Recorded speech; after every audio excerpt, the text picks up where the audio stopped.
পুতুল রূপে বানাইয়া মানুষ যেমনি না চাও তেমনি না চাই, পুতুলের কি দোষ? মরমী সাধক গীতিকার রশিদ উদ্দিন এই গীতটি লিখেছেন।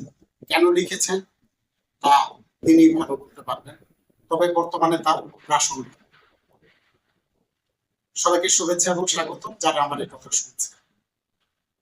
আপনারা জানেন আমাদের যে বাংলাদেশ এবং তৃতীয় বিশ্বের অউন্নত দেশগুলি সরকার কারা থাকবে কারা থাকবে না তা অনেক ক্ষেত্রে নির্ধারণ করে জনগণের যে বিদেশি শক্তি, তার মধ্যে অন্যতম মার্কিন যুক্তরাষ্ট্র। বর্তমান মার্কিন যুক্তরাষ্ট্রের প্রেসিডেন্ট ডোনাল্ড ট্রাম্প বলেই দিয়েছে যে শেখ হাসিনাকে উৎখাত করার জন্য তারা বিলিয়ন বিলিয়ন টাকা খরচ করেছে। তাদের সাহায্য সংস্থা ইউএনআইটি মাধ্যমে। তো এই যে তারা শেখ হাসিনাকে উৎখাত করলো, কারণ তাদের স্বার্থ যদি অবগত না থাকে, তাদের স্বার্থ যদি দেখা না হয়, তাহলে তারা তাদেরকে উৎখাত করবে বিভিন্নভাবে, ষড়যন্ত্রের মাধ্যমে, গুর মাধ্যমে, গণ অভ্যুত্থান, তথাকথিত গণ অভ্যুত্থান। এই নতুন বিভিন্ন পন্থী সরকার আমাদের দেশে আগে এসেছে এবং সামনেও আসবে। ভারতপন্থী, চায়নাপন্থী, পাকিস্তানপন্থী, রাশিয়াপন্থী এবং মার্কিন যুক্তরাষ্ট্র, সবাই তার তার স্বার্থের জন্য বাংলাদেশের ভূমি, জনগণের, সরকারকে ব্যবহার করছে। এই যে 24-এর গণ অভ্যুত্থান, মার্কিন যুক্তরাষ্ট্র তাদের স্বার্থের জন্য বিলিয়ন ডলার খরচ করে তাদের বিরাট একটা স্বার্থ রয়েছে। বর্তমান যে নির্বাচন হলো, নির্বাচনের কয়েকদিন আগে ফেব্রুয়ারিতে 2026 মার্কিন যুক্তরাষ্ট্রের সাথে ডক্টর ইউনূস তার সহযোগী হিসাবে ছিল নিরাপত্তা বিষয়ক উপদেষ্টা ওই সময় খলিলুর রহমান, বর্তমান তিনি পররাষ্ট্রমন্ত্রী। এই খলিলুর রহমান ওই টিমের প্রধান ছিল। নামে নিরাপত্তা উপদেষ্টা ছিল, আসলে কি আমাদেরকে নিরাপত্তা দিতে পেরেছে বা ভবিষ্যতে বাংলাদেশ নিরাপত্তায় কতটুকু বড় মার্কিন যুক্তরাষ্ট্র থাকবে, তাই চুক্তির মাধ্যমে জনগণ বুঝে গিয়েছে। মার্কিন যুক্তরাষ্ট্র সাম্রাজ্যবাদী শক্তি, তারা সাম্রাজ্যকে, তাদের সাম্রাজ্যকে ভিত্তি করতে চায় ছলে বলে কৌশলে, বিভিন্ন রূপে, বিভিন্ন অঙ্কে, বিভিন্ন ঢঙ্গে। এই যে বাণিজ্যিক চুক্তির নামে বাংলাদেশের 18 কোটি মানুষকে জিম্মি করবে, দাসত্বে শৃঙ্খল করবে, তার মধ্যে অনেকগুলো সেক্টর রয়েছে। আমি ধারাবাহিকভাবে বলবো, আজ বলবো কৃষির ব্যাপারে। মার্কিন যুক্তরাষ্ট্র থেকে 3.5 বিলিয়ন ডলারের প্রতি বছর কৃষি পণ্য এবং এর সাথে সংশ্লিষ্ট পণ্য আমদানি করতে হবে মার্কিন যুক্তরাষ্ট্র। ডিউটি ফ্রি, কোনো ট্যাক্স পাবেন বাংলাদেশকে দিবেন তাদের। আমাদের দেশ কৃষি নির্ভর দেশ। 1950-এর দিক থেকে আমাদের দেশের 70-80% কৃষক ছিল। স্বাধীনতা পরবর্তী সময় 1980 সালেও তা 75% ছিল। আস্তে আস্তে কমে গিয়ে তা এখন 35 থেকে 40% নেমে এসেছে। আস্তে আস্তে কৃষি থেকে বাংলাদেশের জনগণ দূরে চলে যাচ্ছে, কারণ কর্ম করে যদি পেটে হাতি না জোটে, স্বাবলম্বী না হতে পারে, সেই কর্ম করে না। তারপরে একটু আশার আলো দেখতে পাচ্ছি, বিশ্বের মধ্যে মৎস্যে বাংলাদেশ প্রায় 5ম কাছাকাছি। ধান উৎপাদনে বাংলাদেশ 2য় এবং সবজি উৎপাদনে 10 থেকে 15 নম্বরে, এবং পোল্ট্রিতেও প্রায় 20 নম্বর আছে। এই যে উদীয়মান যে কৃষি, তার সাথে সংশ্লিষ্ট যে শিল্পটা রয়েছে, তা ভবিষ্যৎ উজ্জ্বল বললেই চলে। কিন্তু এই বাণিজ্য চুক্তির ফলে আমাদের শিল্প, কৃষি শিল্প একেবারে বিপন্ন হয়ে যায়। একসময় আমরা গর্ব করে বলতাম বাংলাদেশের 70-80 জন কৃষক, এখন 35 থেকে 40-45% নেমে এসেছে। একসময় এই শিল্প একেবারে শূন্যের কোঠায় চলে যায়। তাহলে যারা এই কৃষির সাথে জড়িত তাদের কি? এই যে আমরা যে বিভিন্ন মানে উন্নতি হচ্ছে মৎস্য, সবজি এবং পোল্ট্রিতে, এগুলো সম্পূর্ণই বিদেশ থেকে এখনো আমদানি করা। বিভিন্ন কাঁচামাল, চারা, কীটনাশক, সার, পোল্ট্রির জন্য বাচ্চা, ভ্যাকসিন, খাদ্য, কিন্তু সেগুলো আমরা আনি অনেক সময় চায়না থেকে, ভিয়েতনাম থেকে, ভারত থেকে, থাইল্যান্ড থেকে, ব্রাজিল থেকে। আমরা কম দামে, আমার যখন একটা আমি কর্ম করব, আমার যে উপাদান লাগবে, যে দেশ এবং যে পণ্য আমরা কম দামে পাবো তার থেকে কিন্তু চাপিয়ে দাও মার্কিন যুক্তরাষ্ট্র থেকে, এবং মার্কিন যুক্তরাষ্ট্রের পণ্য যখন এই দেশ সয়লাভ হয়ে যাবে, তখন ওই যে অন্যান্য দেশের যে কৃষি, যে উপাদান, র মেটেরিয়ালস আমরা ব্যবহার করি তা ব্যবহার করবো না। কারণ আপনারা জানেন মার্কিন যুক্তরাষ্ট্রের ব্যাংক ভ্যালু অনেক বেশি, তাহলে এগুলো ব্যবহার করবো।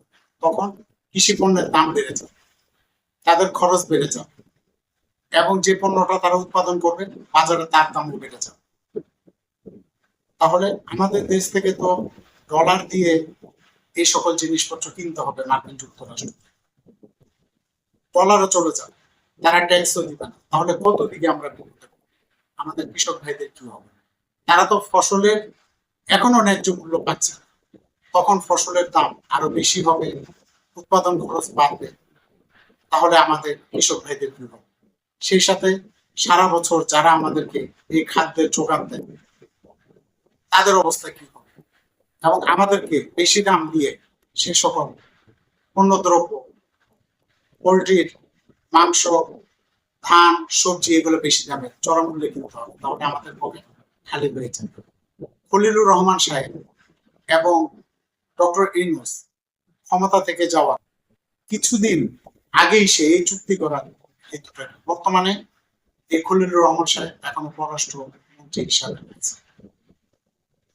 জানি না কার ইশারায়, কোন ইশারায় বর্তমান সরকার তাকে অধিষ্ঠ করেছে। বাংলাদেশের জনগণের স্বার্থ যদি কেউ জলাঞ্জলি দেয়, তাকে কি সেই পদে পুনর্বহাল রাখা উচিত? বিগত তত্ত্বাবধায়ক সরকারের আমলে অনেক উপদেষ্টা ছায়া বর্তমান মন্ত্রীদের মধ্যে দেখা যাচ্ছে। পরিবেশ আপা, তার ছায়াও দেখা যাচ্ছে বর্তমানে পরিবেশ মন্ত্রীর দৃষ্টিতে, চোখে, চেহারাতে। আরো অনেকে দিনে দিনে তার বাসা। আমাদের দেশ গরিব দেশ, সেখানে ধনীদের স্বার্থ রক্ষা করার জন্য এবং ধনীকে আরো ধনী করার জন্য যে কর্মসূচি, যে বাণিজ্য চুক্তি করল, তা অবশ্যই নিন্দনীয়। এর মধ্যে কারা টিকে থাকে? কৃষকরা মানে দরিদ্র, কিছু কিছু ক্ষেত্রে 2-3% একদম কৃষক ধনী রয়েছে, তারাই টিকে থাকে। কারণ তারা যে টিকে থাকবে তারা বেশি দামে পণ্য নিয়ে আসবে, এবং তারা মার্কিন যুক্তরাষ্ট্রের বিভিন্ন র মেটেরিয়ালস ব্যবহার করবে, তাদের একটা সিন্ডিকেট হবে। আর দরিদ্র যে কৃষক রয়েছে, আগেও তারা নির্যাতিত হয়েছে, নিষ্পেষিত হয়েছে, নিপীড়িত হয়েছে, ভবিষ্যৎ হবে। তার মানে এই চুক্তিটা হয়েছে ধনীকে আরো ধনী এবং গরিবকে আরো গরিব। এছাড়া আমরা যারা ভোক্তা রয়েছি, আমরা কম দামে যে কৃষি পণ্য ক্রয় করতে পারতাম, তাও পারবো না। তার মানে এটা ধনীরাই ক্রয় করতে পারবে। তাহলে কৃষিটা কোন পর্যায়ে নিয়ে যাবে? কৃষি সেক্টরটাকে কোন পর্যায়ে নিয়ে যাবে?